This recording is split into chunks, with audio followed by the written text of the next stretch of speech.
Pakinggan ang sigaw ng kalikasan, isla ng Sibuyan.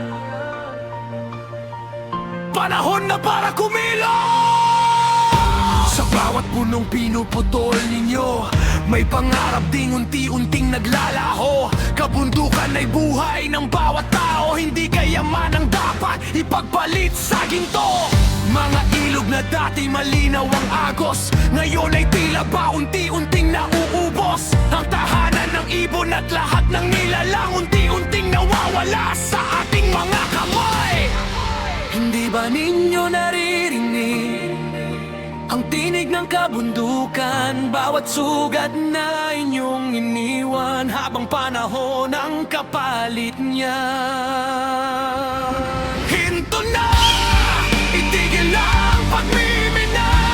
Pakinggan ang sigaw ng Sibuyan! Kalikasan ay buhay ng bayan, hindi laruan ng kasakiman. Hinto na, isipin ng mamamayan, hindi lang ang iilang yumayaman. Kapag bundok ang tuluyang nasira, saan tayo kukuha ng pag-asa?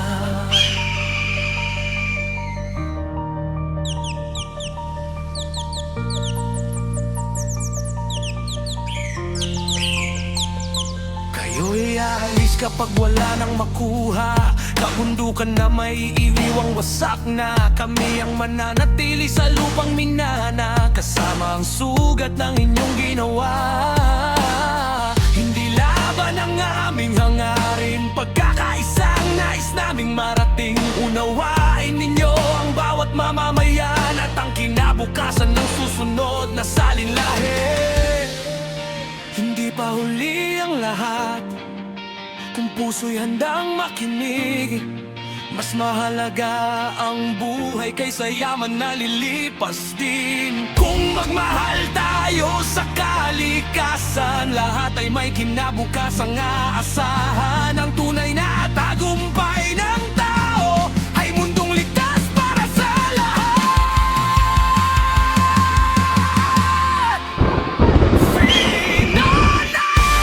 Hinto na, igilan ang pagmimina, iligtas ang bundok ng Sibuyan. Bawat puno, ilog at kagubatan, pamana ng ating kabataan. Hinto na, piliin ang kapayapaan, huwag kayang manaigang alitan. Magkaisa para sa kinabukasan, kalikasan ng ating kayamanan.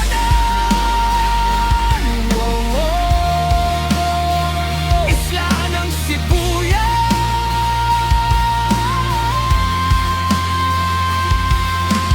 ang bundok ay buhay, huwag nating hayaang mawala.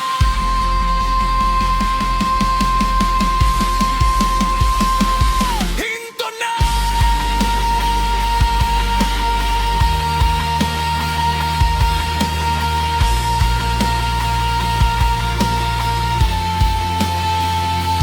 Hinto na!